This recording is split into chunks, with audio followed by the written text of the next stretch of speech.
সকাল সকাল বাড়ির উপরেই মাছ কিনেছিলাম, ইলিশ মাছ। তবে বেশ বড় নয়, মিডিয়াম সাইজে পেলাম একটু সস্তায়। তো ইলিশ মাছ দেখলে মানে আমার তো ভীষণ লোভ হয়। সবাইকে গুড মর্নিং। আজকে একটু অন্যভাবে ইলিশ মাছ রান্না করব। দেখো কেটে নিচ্ছি আমি, আর দেখো বিড়াল বসে আছে, সেটা দেখে নাও। চলো আমি আজ ইলিশ মাছ রান্না করব, তোমাদেরকে দেখাবো কিভাবে আমার ঘরে ইলিশ মাছ রান্না করছি। এর আগে অনেকবার করেছি, আজকেও দেখাবো তোমাদেরকে।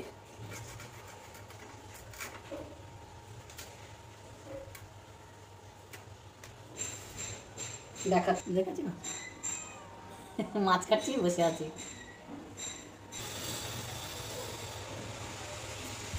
মাছ কাটা হলো, এবার হলুদ লবণ মাখিয়ে রাখি।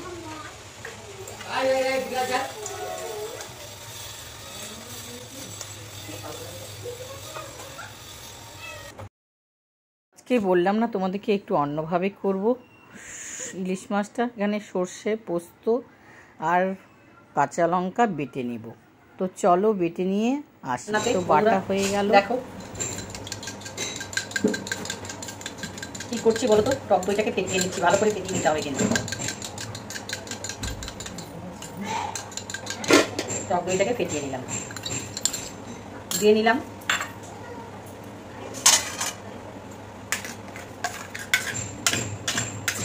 সরষা, দু রকমের সরষা, কাঁচা লঙ্কা বাটা, যা দিয়ে দিলাম, পোস্ত বাটা দিয়ে দিলাম,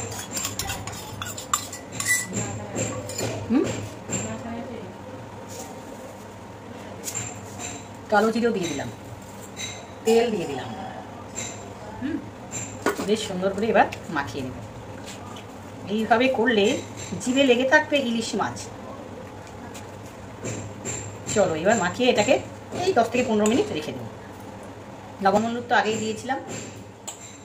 কড়াই বসিয়ে সরষের তেল দিয়ে দিচ্ছি, আর মশলা মাখানো ইলিশ মাছগুলোকে এক এক করে দিয়ে দেবো, পাট পাট করে, যাতে ভাঙে না। তো কড়াইতে কিন্তু তেলটা ভালো করে গরম করে নিতে হবে। এরপরে কী কী করছি, এই দেখো ঝিঙে দিব সাইড দিয়ে,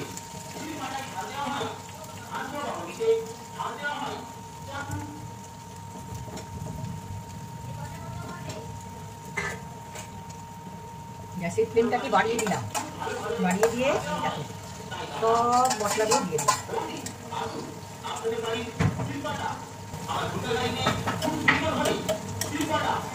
তবে মনে হচ্ছে একটু হলুদ লাগে, একটু হলুদ দিচ্ছি আমি। হ্যাঁ, একটু হলুদটা কম আছে। একটু লাল লঙ্কার গুঁড়ো দিচ্ছি, ঝালটা তোমরা নিজেরা বুঝে দেবে। দিয়ে দিচ্ছি চিনি, একবারে সব দিয়ে। এবার হচ্ছে আমি জল দিয়ে অল্প ঢাকা দিয়ে বসিয়ে দিই। একটু দেওয়াদের দেখিয়ে দিই। এই দেখো ঘেমে আছে, হবে একটু উল্টে পাল্টে দিলে ভালো হয়। হ্যাঁ ঠিক বলেছে।